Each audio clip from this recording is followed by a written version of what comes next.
लेकिन एक ही कथा हम लोग पिछले 15 साल से गा रहे हैं। ये कथा आप बचपन से सुनते आ रहे हैं। इस कथा से सर का दर्द बढ़ता नहीं है, जितना दर्द है वो समाप्त हो जाता है। यही प्रमाण है कि ये भगवान की कथा विमल कथा कर कीन्ह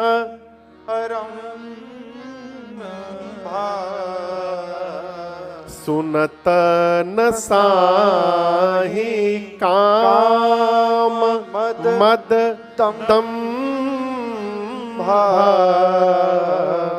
इस कथा को सुनने मात्र से काम मद दंभ समाप्त हो जाएंगे। क्या समाप्त हो जाएगा? काम मद दंभ। यू नो काम मद दंभ एक फैमिली है, और इस फैमिली में केवल 3 नहीं है, काम मद दंभ 6 मेंबर है। कितने मेंबर हैं? 6। नाम मालूम है सबका? काम बोलिए, क्रोध, मद, मोह, लोभ और मत्सर। ये 6 मेंबर है एक फैमिली में। और आई एम सो सॉरी, यहां जितने लोग बैठे हैं ऐसा कोई नहीं है जिसको इस 6 मेंबर में से कोई ना कोई एक मेंबर ना पकड़ा हो। एटलीस्ट एक तो पकड़ा ही पकड़ा होगा। मे भी पॉसिबल किसी में 4-5 भी हो। इन्हीं 6 को विकार कहा गया है। किसी के अंदर काम बहुत है तो किसी के भीतर क्रोध बहुत है। 24 घंटा यहां धनुष बाण बना रहता है, बिना मतलब का टेंशन 24 आवर्स। किसी में मद बहुत है कोई मेरे जैसा? किसी में लोभ बहुत है, और कुछ नहीं है तो मोह है। अब मोह के साथ साथ किसी में मत्सर है। मत्सर यानी जेलस, ईर्ष्या। ये बहुत खतरनाक बीमारी है, ईर्ष्या वाली। जैसे किसी को गैस्ट्रिक हो जाए ना, गैस, तो हर 2 मिनट पर वो गैस निकालेगा। उसको यहां जलन होता है, लगता है आग आग लग गया हो सीने में, हमेशा जलता रहता है, इनो पीता रहता है। एंटासिड बोलते हैं ना उसको, हाँ डॉक्टर साहब, वो पीता रहता है। उसी प्रकार जिसको ईर्ष्या रूपी बीमारी हो जाए ना, मत्सर, वो बहुत परेशान रहता है बेचारा। जहां किसी घर में नया सोफा देख लिया, अब उसको जलन शुरू हो गई, अब वो डिस्टर्ब हो जाएगा। भगवान से प्रे करेगा जल्दी फट जाए। ये 6 बीमारियां सबके भीतर है। किसी में 1 है, किसी में 2 है। यदि कोई कह रहा है, आई एम सो सॉरी, यदि कोई कह रहा है कि मेरे में एक भी बीमारी नहीं है, मैं उसके चरण में दंडवत करने को तैयार हूं। लेकिन गोस्वामी जी कहते हैं इस कथा को सुनते रहने से सुनत न साहि काम मद दंभा।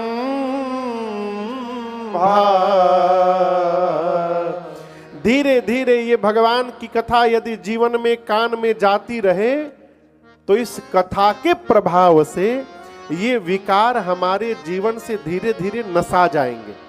क्या हो जाएंगे? नसाना समझते हैं?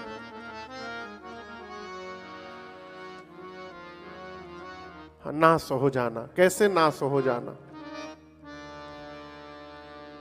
प्रोसेस क्या होगा नाश होने का, पता है? अच्छा, यहां तो स्नोफॉल होता नहीं होगा।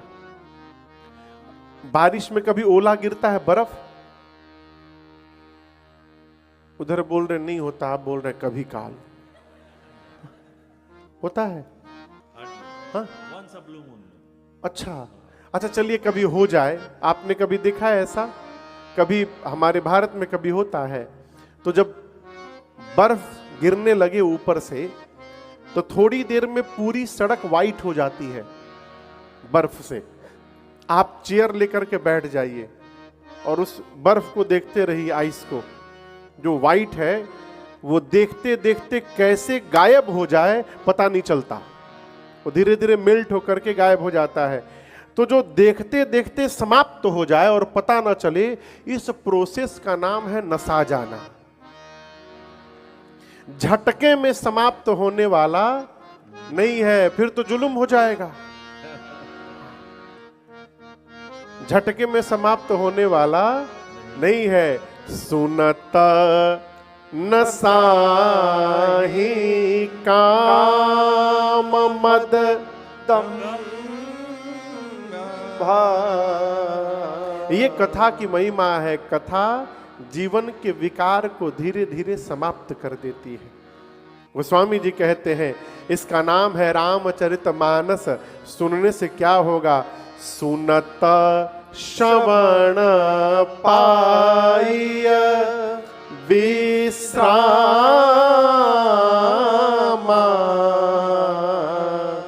गोस्वामी जी कहते हैं इस कथा को सुनने से मन को विश्राम मिल जाएगा। क्या मिल जाएगा? विश्राम। आप लोग विश्राम करते हैं? कब?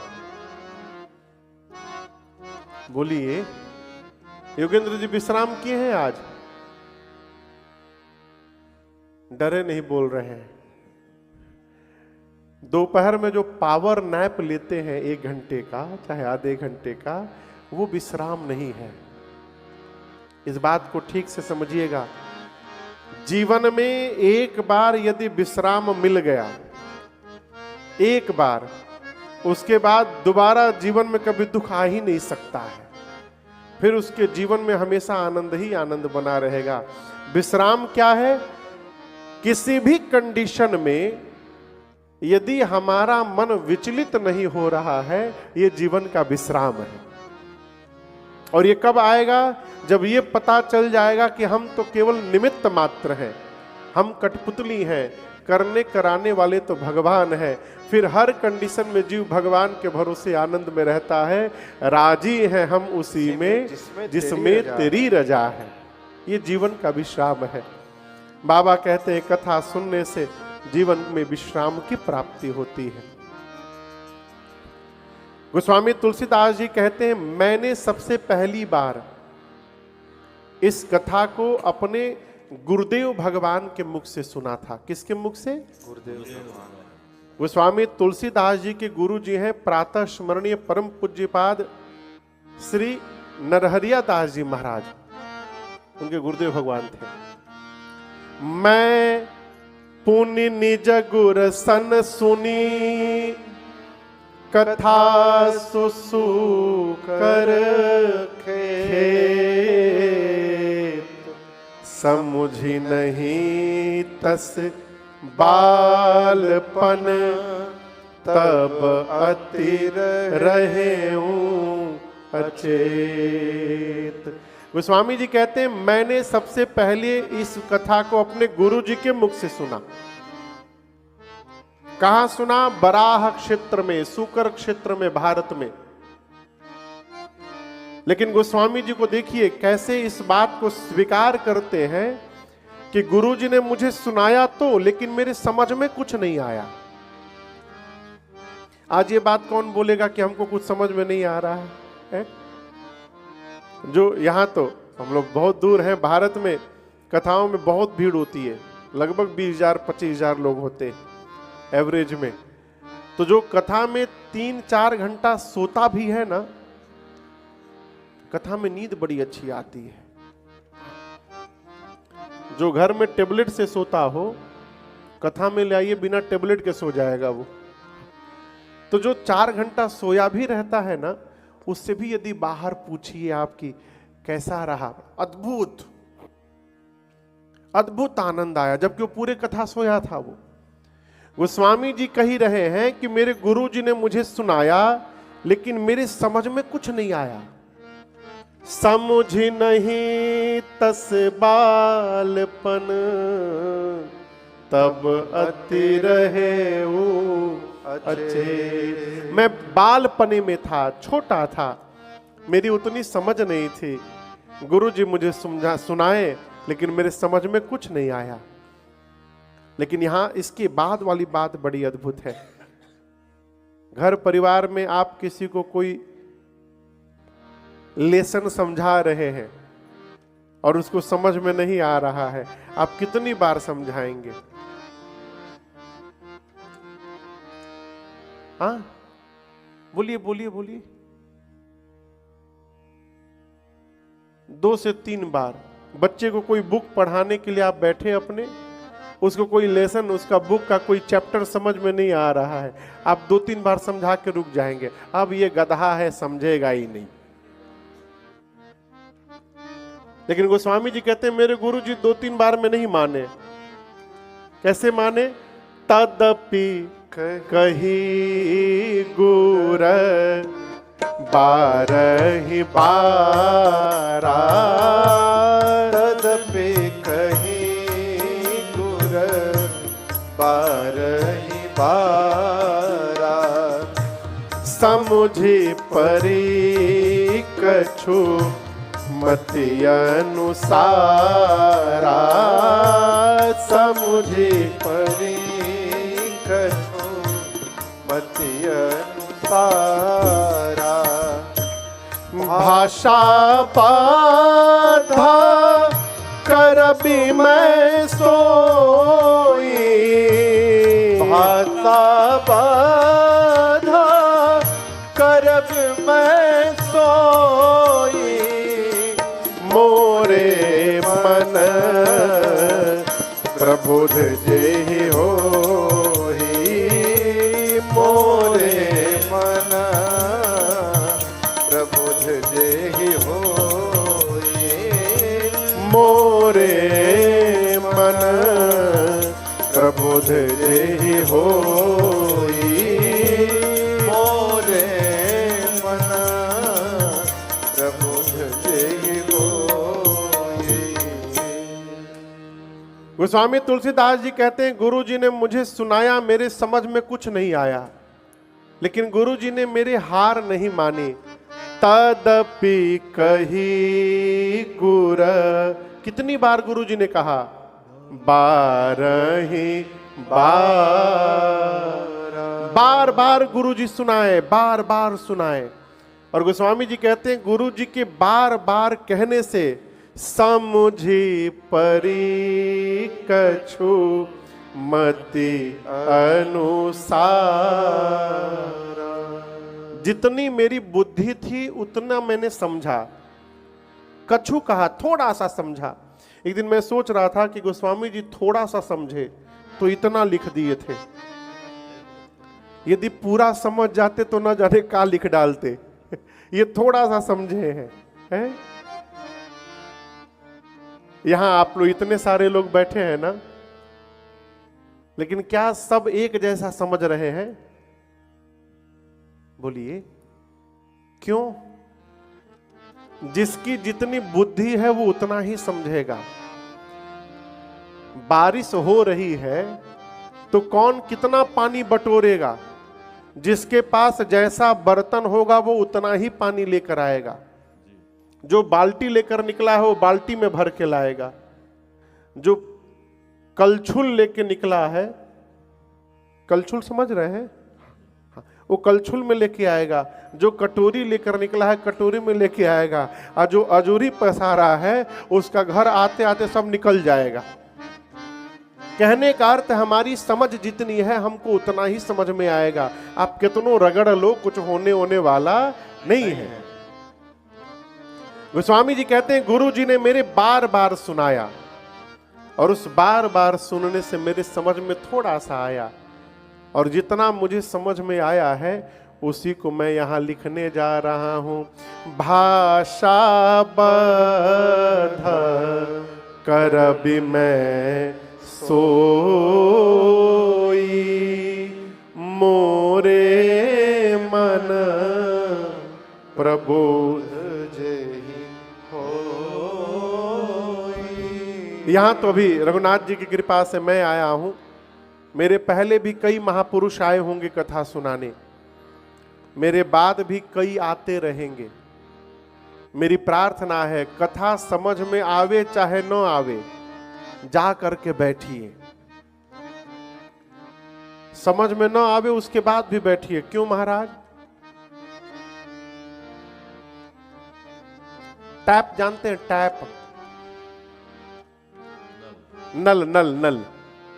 तो किसी नल के भीतर का वॉशर यदि खराब हो जाए तो उससे पानी टपकता रहता है।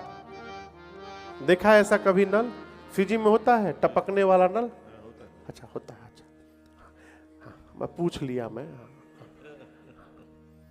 तो ऐसा कोई नल हो जिससे पानी टपकता हो, बूंद बूंद करके, ड्रॉप बाय ड्रॉप,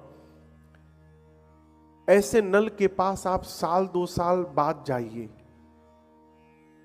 आप देखिएगा जहां पानी का बूंद नीचे गिर रहा है वहां पत्थर में भी आपको छेद दिखाई पड़ेगा। अब ऐसे किसी से कहिए कि पानी के ड्रॉप से पत्थर में छेद हो गया, बोलेगा पागल हो क्या? लेकिन एक ही जगह पर बार बार यदि पानी का बूंद गिरे तो पत्थर में भी छेद हो सकता है। उसी प्रकार बार बार जब कान में भगवान की कथा जाएगी तो इस बुद्धि में भी छेद होगा और भगवान की कथा प्रवेश कर जाएगी। है? इसलिए बार बार सुनिए। ये कथा ही है जो जन मन में रसधार भरेगी राम कथा। किसमें? जन मन में, भक्तों के मन में, भक्तों के मन को रस से भर देगी। अरे जन मन में रसधार भरेगी राम कथा, जन मन में रसधार भरेगी राम कथा। जीवन का उद्धार करेगी राम कथा। जीवन का उद्धार सब लोग आइए। करेगी राम कथा। जन मन में रसधार भरेगी राम कथा। जन मन में रसधार भरेगी राम कथा।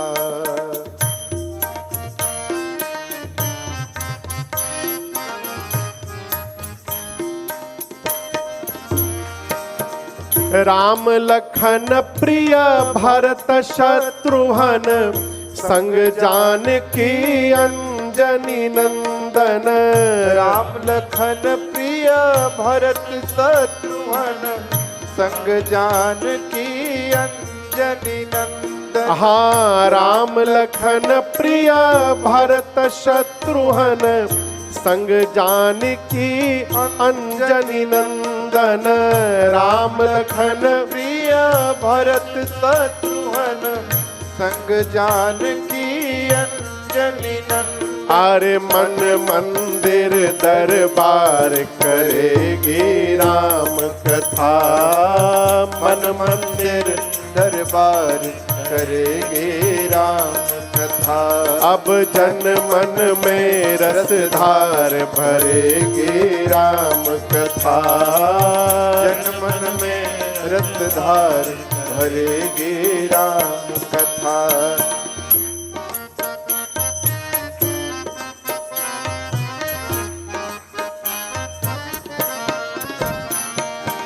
सत्य प्रेम करुणा श्रद्धा से न्याय नीत नित मर्यादा से। प्रेम करुणा श्रद्धा से न्याय नीत नित मर्यादा से। सत्य प्रेम करुणा श्रद्धा से न्याय नीत नित मर्यादा से। सत्य प्रेम करुणा श्रद्धा से न्याय नीत नित मर्यादा से। अरे राम राज साकार करेगी राम कथा। राम राज साकार करेगी राम कथा। अरे जन मन में रसधार भरेगी राम कथा। जन मन में रसधार भरेगी राम कथा।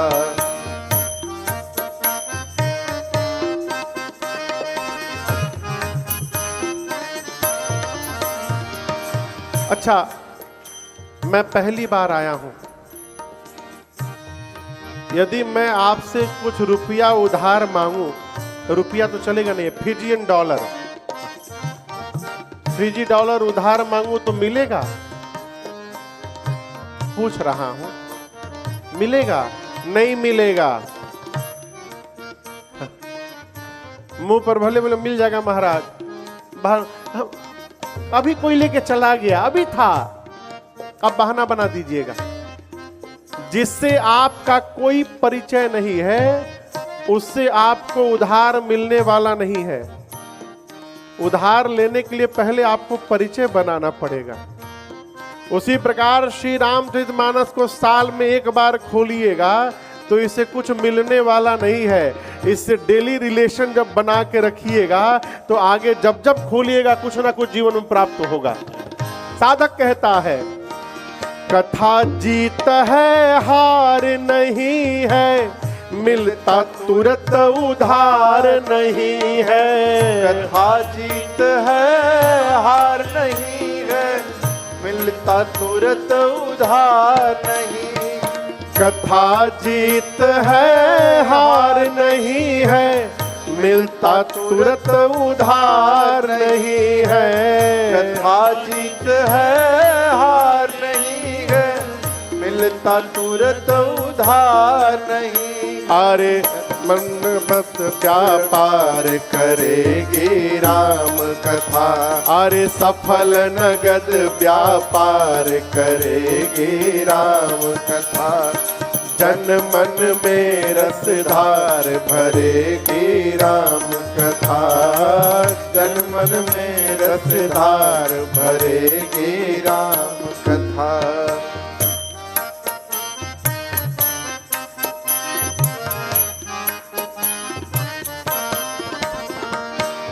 राम कथा जो श्रवण कराते, सरल प्रेम से सुनने आते। राम कथा जो श्रवण कराते, तरल प्रेम से सुनने आते। हाँ, राम कथा जो श्रवण कराते, तरल प्रेम से सुनने आते। हाँ, राम कथा जो श्रवण कराते, तरल प्रेम से सुनने आते। अब सबको भव से पार करेगी राम कथा, सबको भव से पार करेगी राम कथा।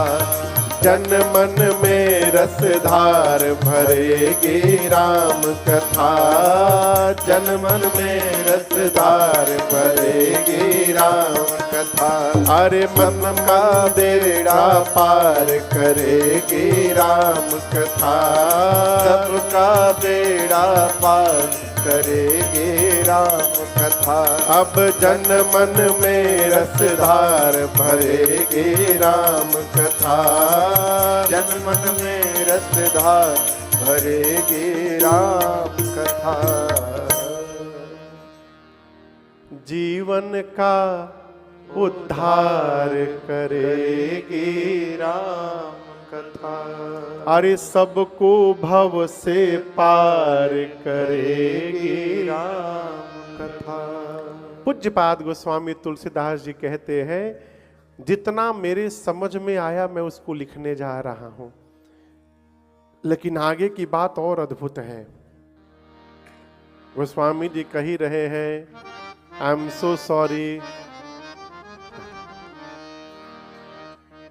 गोस्वामी जी कहते हैं, मेरे भीतर कविता लिखने का गुण नहीं है।